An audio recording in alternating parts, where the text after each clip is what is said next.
Magandang hapon mga gar. Andito na naman tayo sa farm supply.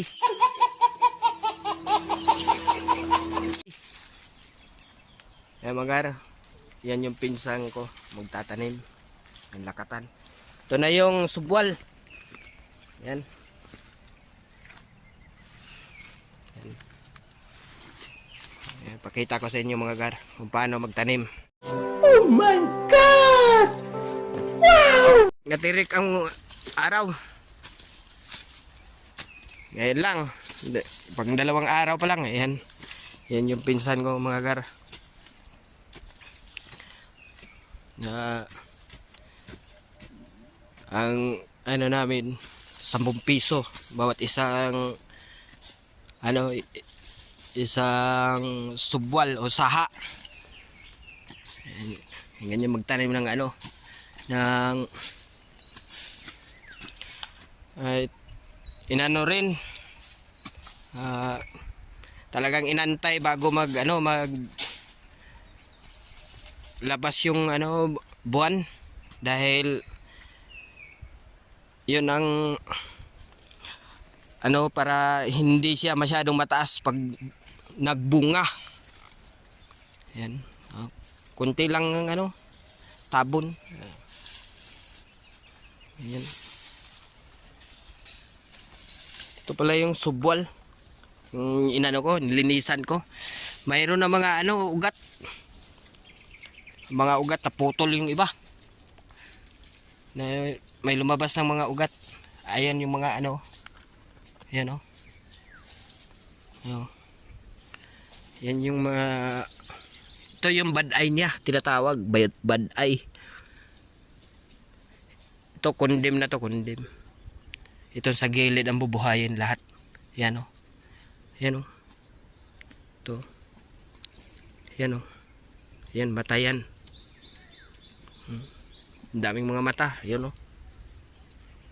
Lalo na to. Yan. Yan, maliliit lang. Yan mo. Ito pag naalagaan to, isang puno lang, halos aabot ng 700 pesos. Pero gagastos ka siguro ng mga 200 plus bago mamunga sa isang ganito. Mayroon pa rin yung yan, tatanim na. Ayun yung pinsan ko, ang bilis magtanim.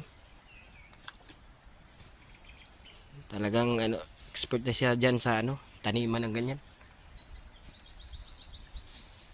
Na talaga sa kanya yan, kasi nakapagtrabaho na talaga din yan sa plantation ng lakatan. Ang may-ari Vice. Tinitingnan mo na kung baliktad ba, kasi may may subwal kasi baliktad yung pagka yan o. Ayan, yan yung ito yung niyog na tinanim ko.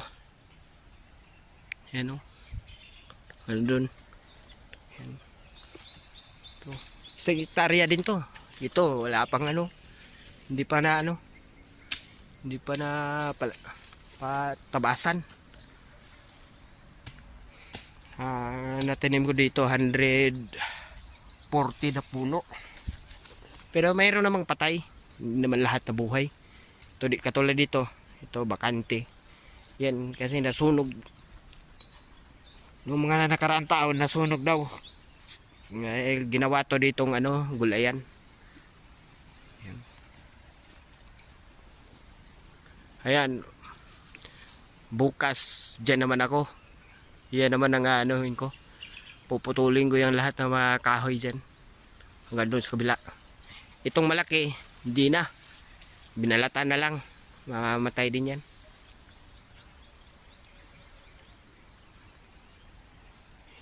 Pinsan ko ang bilis ang bilis magtanim. Talagang ano na niya, master na niya yung mga ganyan.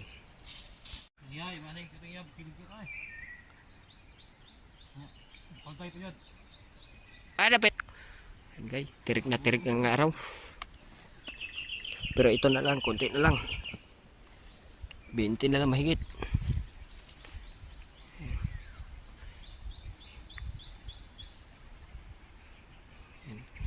Tinitingnan muna kung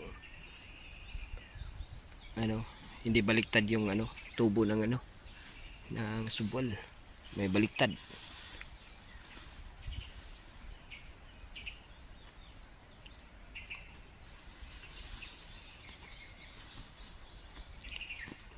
Anad-anad ra jud ay.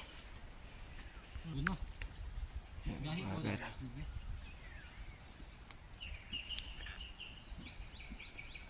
Paggahin no, loy kayo.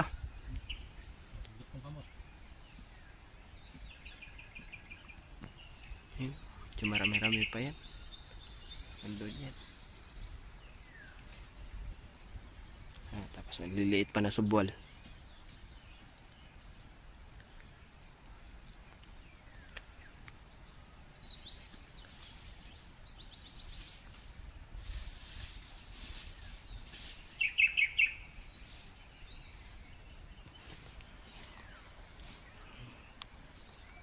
Ito ano talaga to. Talagang sticking talaga. Ito lang sticking. Ganyan. Yan. Wala yung ano, sobrang init.